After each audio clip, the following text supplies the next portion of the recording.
शुभोदय बच्चों। पाठ का नाम है तीन बच्चे। पाठ का नाम है तीन बच्चे। सुभद्रा कुमारी चौहान लिखा हुआ पाठ है। सुभद्रा कुमारी चौहान से लिखा गया पाठ है। देखिए प्रवेशिका पाठ्य पुस्तक 1 से पुष्ट संख्या 66। इसमें सारांश देखिए बच्चों।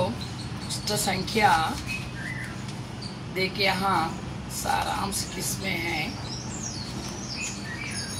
पुष्ट संख्या 73 में है सारांश। पुष्ट संख्या 73। सुभद्रा कुमारी चौहान हिंदी की सुप्रसिद्ध कवयित्री और लेखिका है। सुभद्रा कुमारी चौहान हिंदीలో ప్రసిద్ధి చెందిన కవయిత్రి, రచయిత్రి కూడా। झांसी की रानी उनकी प्रसिद्ध कविता है। झांसी की रानी అనేది ఆవిడ రాసినటువంటి ప్రసిద్ధ కవిత। రాష్ట్రీయ చేతనకి एक సజీవ కవయిత్రి है। నిజంగా దేశభక్తి భావన మేల్కొల్పడానికి ఒక మంచి ఎలక్ట్ గా ఉన్నటువంటి కవయిత్రి। आप स्वाधीनता संग्राम में अनेक बार जेल गई। स्वातंत्र संग्राम में ఎన్నో సార్లు జైలుకి కూడా వెళ్ళారు। जेल में अपने अनुभवों को अपनी कहानियों में भी व्यक्त किया है। आ जेल తనకున్న అనుభవాల్ని కథల రూపంలో కూడా రాశారు।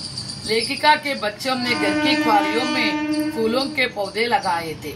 రచయిత్రి పిల్లలు ఆ పూల కుండీల్లో పూల మొక్కల్ని నాటారన్నమాట। थोड़े दिन बाद क्वारियों में फूल खिल आए।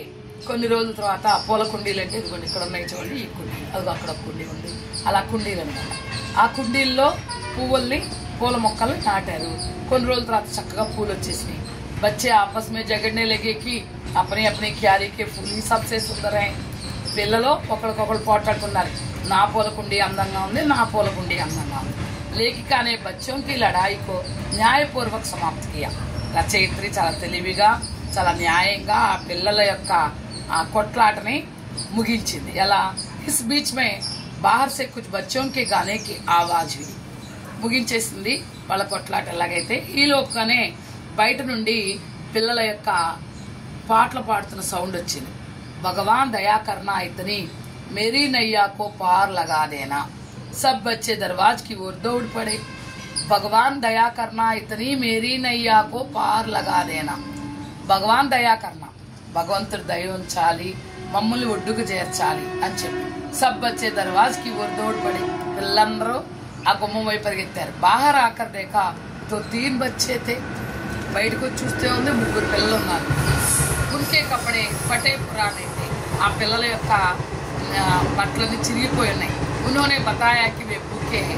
వాళ్ళు ఏం చెప్పారంటే మాకు చాలా ఆకలిగా ఉందని చెప్పారు। లేఖిక अपने बच्चों से उन्हें 2-2 पूड़ियां लाकर देने को कहकर अंदर चली गई। बच्चों ने उन्हें भरपेट पूड़ियां खिलाई। लेखिका ने अपने बच्चों से పిల్లలతో ఏం చెప్పింది రచయిత్రి? 2 పూరీలు ఇవ్వండి వాళ్ళకి అని చెప్పి లోపలికి వెళ్ళిపోయింది। కానీ ఈ పిల్లలు ఆ పిల్లలకి కడుపు నిండా తినిపించారు పూరీలు।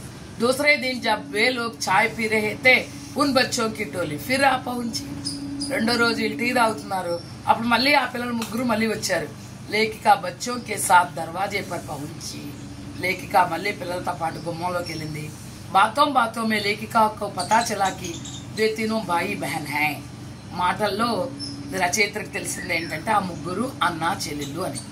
उनमें से बड़ी लड़की का नाम ईटी, పెద్ద పిల్ల పేరు ఈటీ। छोटी बहन का नाम सीटी, రెండో చెల్లి పేరు सीटी। और भाई का नाम प्रेम, అన్నయ్య పేరు ప్రేమ్। उनके माँ बाप जेल में थे। అమ్మా నాన్న ఇద్దరు జైల్లో ఉన్నారు। उनकी माँ के साथ उनका एक छोटा भाई भी जेल में था। వాళ్ళ అమ్మతో పాటు ఒక చిన్న తమ్ముడు కూడా జైల్లో ఉన్నాడు। लेखिका को बड़ा दुख हुआ कि माँ बाप जेल में और ये अनाथ बच्चे सड़क पर भीख मांगते फिरते हैं। రచయిత్రికి చాలా దయ కలిగింది। అమ్మా నాన్న జైల్లో ఉండడం ఏంటి, అనాథ పిల్లలు రోడ్డు మీద పడి అడుక్కోవడం ఏంటని। वे तीनों बच्चे जेल के पास वाले नाले के पुल के नीचे रहते थे।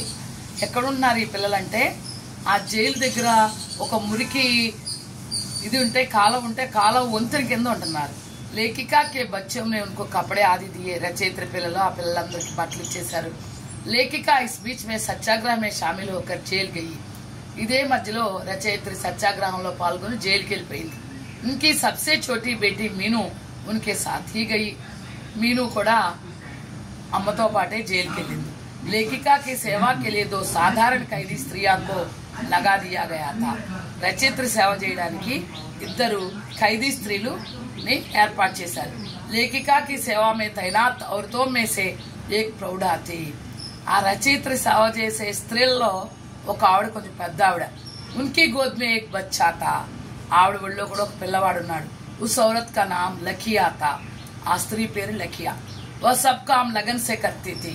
అన్ని పనులు చాలా శ్రద్ధగా చేసేది. और लेखिका के बच्चे को भी अपने ही बच्चे जैसे देखभाल करती थी. రచయిత్రి పిల్లవాడిని కూడా తన పిల్లలాగానే చూసుకుంటోంది. लेखिका को बाद में पता चला कि पुलिस को मारने के कारण लखिया को जेल भेजा गया है. తర్వాత రచయిత్రి తెలిసింది పోలీసును కొట్టిన కారణంగా లఖియాని జైలుకు పంపించారని. इस पर लेखिका अंदाजा लगती है कि लखिया उनके घर आने वाले उन 3 बच्चों की माँ है.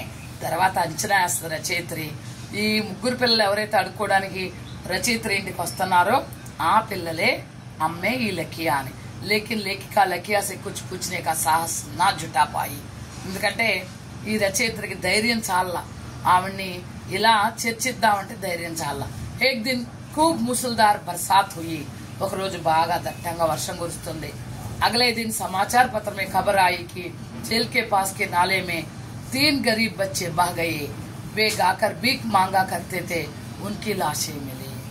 తర్వాత పాపం జైల్లో వార్త వచ్చింది ఏంటంటే కాలువలోంచి 3 అనాథ పిల్లలు కొట్టుకుపోయారని, వాళ్ళ శవాలు వాళ్ళు పాట పాడుకుంటూ అడుక్కునే వాళ్ళని వాళ్ళ శవాలు దొరికినాయని. लेखिका के सामने उन 3 बच्चों के चित्र खींचाए. రచయిత్రి మనసులో 3 పిల్లలు బొమ్మలు వచ్చేసినాయి. उन्होंने जबरदस्ती अपने आंसू को रोक लिया. ఎంతో బలవంతంగా తన కళ్ళని కన్నీళ్ళని ఆపుకుంది. लेखिका ने लखिया से उसके बच्चों के बारे में पूछा. రచయిత్రి లఖియాని తన పిల్లల గురించి అడిగింది. లఖియా ने लेखिका की बच्ची को अपनी बच्ची कहा. లఖియా ఏం చెప్పిందో తెలుసా? ఈ రచయిత్రి పిల్లే నా పిల్ల అని చెప్పింది. लेखिका ने जेल के बाहर रहने वाले उनके बच्चों के बारे में पूछा तो लखिया ने कहा वे तो भगवान के हैं. మరి బయట పిల్లలు ఉన్నారు కదా, నీ పిల్లలు వాళ్ళు ఎవరంటే వాళ్ళు భగవంతుని పిల్లలు అని చెప్పింది. इस तरह कहानी समाप्त होती है. ఈ విధంగా కథ ముగిసిపోతుంది. अच्छा बच्चों, धन्यवाद.